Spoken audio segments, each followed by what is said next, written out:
خلينا ندخل في الموضوع من غير مقدمات ولا حشو زايد ملوش لازمة.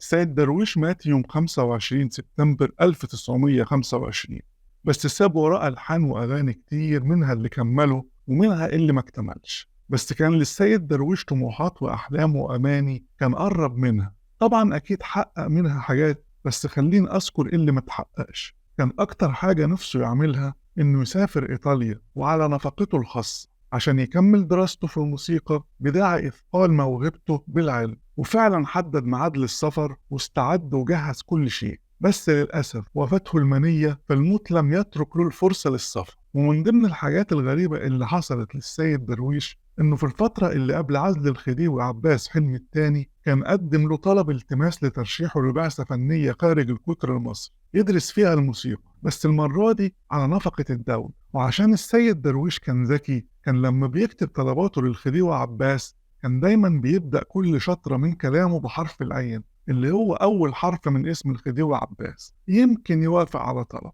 بس الخديوي عباس رفض طلب، بس طلع كريم مع السيد درويش من ناحية تانية ومنحه مكافأة مالية تقديرا له. رغم كل ده كان السيد درويش سافر مرتين في سنة 1909 و1912 للشام، بس في سفره الأولاني أو رحلته الأولى لم ينجح، عشان لما سافر كان سبقه هناك الشيخ سلام حجازي، وده اضطر السيد درويش إنه يشتغل في التمثيل. وطبعا بناء عليه كسب خبرة في المسرح والأداء المسرحي، ودي كانت أكبر تجربة علمية فادته لما بدأ يدخل في التلحين للفرق الموسيقية أو للفرق المسرحية. أما المرة التانية اللي سافر فيها للشام ساعدته كتير في استكمال بناء شخصيته الفنية، بالأخص لما أتيحت له الفرصة بمقابلة كبار الموسيقيين زي الشيخ صالح والشيخ علي الدرويش والأستاذ عثمان الموصلي وناس تانية كتير.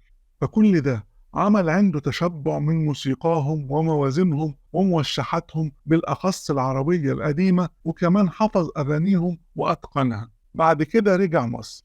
بس احنا حكينا كل ده من غير ما نقول مين هو السيد درويش ومين أهله وإزاي نشأ. خلينا نقول في سنة 1907 توفى والد السيد درويش اللي هو الحاج درويش البحر، بس ساب وراه هم كبير وأسرة كبيرة ملهاش أي موارد مالية تتعايش منها وملهاش حد يعولها إلا الابن الوحيد السيد درويش.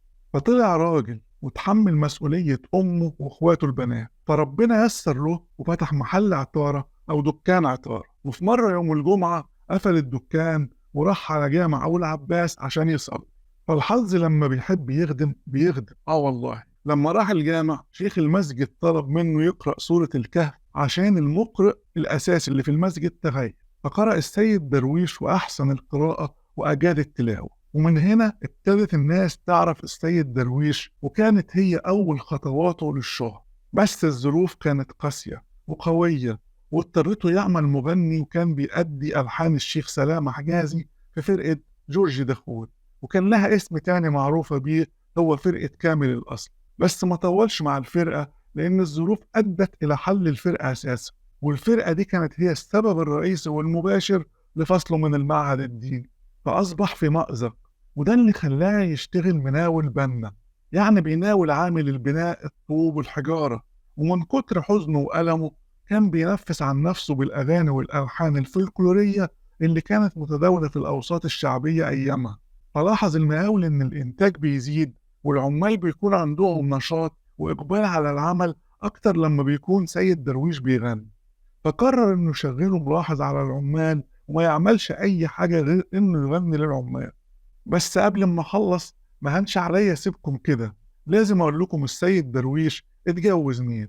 السيد درويش اتجوز جليلة العلمة، وبعد مدة انفصل عنها، وكان جواز شرعي، والصداق اللي دفعوا لها كان 45 جنيه مصر. خدت جليلة العلمة منهم 30 جنيه مقدم، وكان المؤجل أو المؤخر 15 جنيه، وده كان عقد الزواج بينهم.